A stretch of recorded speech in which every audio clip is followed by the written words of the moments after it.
Pronto? Sì, pronto? Sì, buonasera, avvocato Taormina? Sì, buonasera. Sì, buonasera. Senta, siamo del Firenze San Lorenzo. Alessandro Maiorano ci ha avvertito che lei questa mattina ha presentato una denuncia a Graziano Del Rio, sottosegretario alla Presidenza del Consiglio. Ho presentato una segnalazione alla Procura Nazionale Antimafia perché appunto con riferimento ad una storia della quale si sono interessati i giornali dando le notizie non smentita, e ho allegato anche il testo dei giornali. Del Rio si sarebbe recato durante la campagna elettorale a Cutro, che è una cittadina calabrese,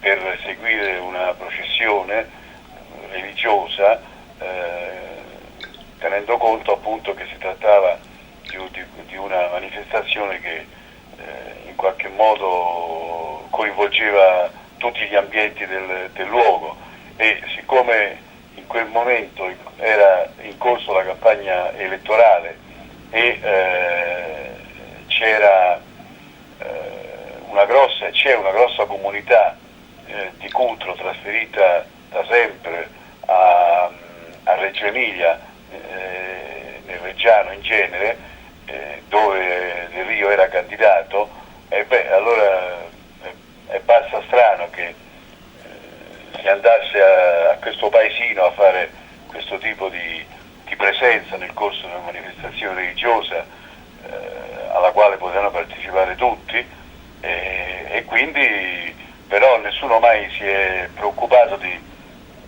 dire qualcosa a questo riguardo. Mi risulta che la Commissione Antimafia, quella parlamentare composta da senatori e deputati, abbia anche ascoltato Del Rio e anche altri che parteciparono a Cutro a questa manifestazione. Mm-hmm. Ho chiesto al Procuratore Nazionale Antimafia di farci capire come siano andate le cose.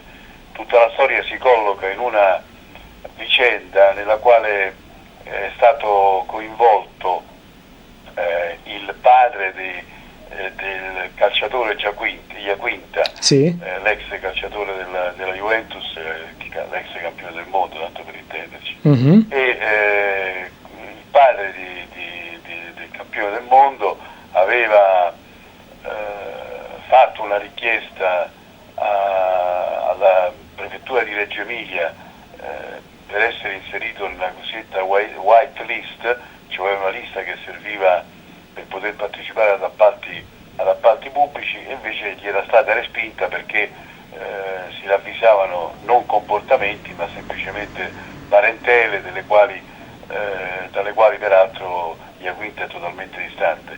Abbiamo fatto una denuncia alla Procura Distrettuale Antimafia di Bologna, la quale almeno fino a questo momento non ha dato alcuna risposta. Iaquinta si è anche autodenunziato mettendo a disposizione società, conti correnti e quant'altro, affinché la magistratura potesse in qualche modo rendersi conto che si tratta di una persona per bene e che quindi quell'atteggiamento del prefetto di Reggio Emilia era un atteggiamento non condivisibile. Certo.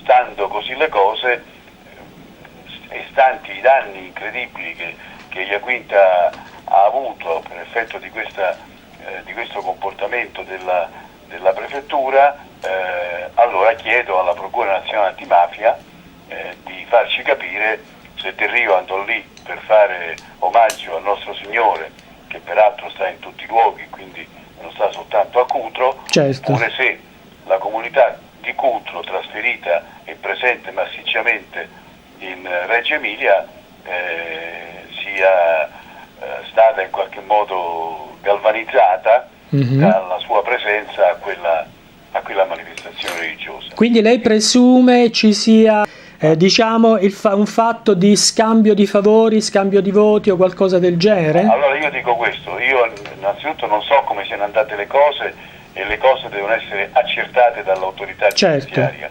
Quello che voglio sapere, se l'autorità giudiziaria l'ha fatto, se l'ha fatto ci dirà qual è il suo risultato.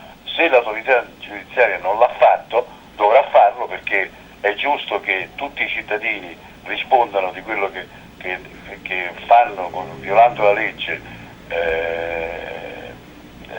attraverso la magistratura, ma non è giusto che alcuni paghino e altri non paghino, specialmente quando quelli che pagano, come il caso del padre di Iaquinta, sono assolutamente indenni da comportamenti censurabili. Certo, speriamo però che non accada come per il fatto Renzi, insomma, perché per il fatto Renzi non si muove praticamente nessuno a questo punto. Infatti io per esempio a Bologna ho visto che non si è mosso nessuno, da un anno circa abbiamo presentato questa denunzia, alla quale tra l'altro fu allegato anche l'articolo di giornale da cui risultava la partecipazione di Del Rio a questa manifestazione religiosa, ripeto, in Calabria. Certo. Si votava a Reggio Emilia, non Reggio Calabria, e si va a Cutro a partire una processione. Quando secondo gli accertamenti fatti dalla prefettura, la maggior parte, secondo loro, in maniera forse anche un po' razzista, di coloro che sono residenti, lavorano nel Reggiano, essendo di Cutro, sarebbero anche, diciamo così, in qualche modo legati alla logica mafiosa. Ecco, certo. Può darsi che Del Rio sia andato lì soltanto per inginocchiarsi davanti al nostro Signore, ma può darsi anche che così non sia. Io non lo so e ho chiesto che sia certo. Ok.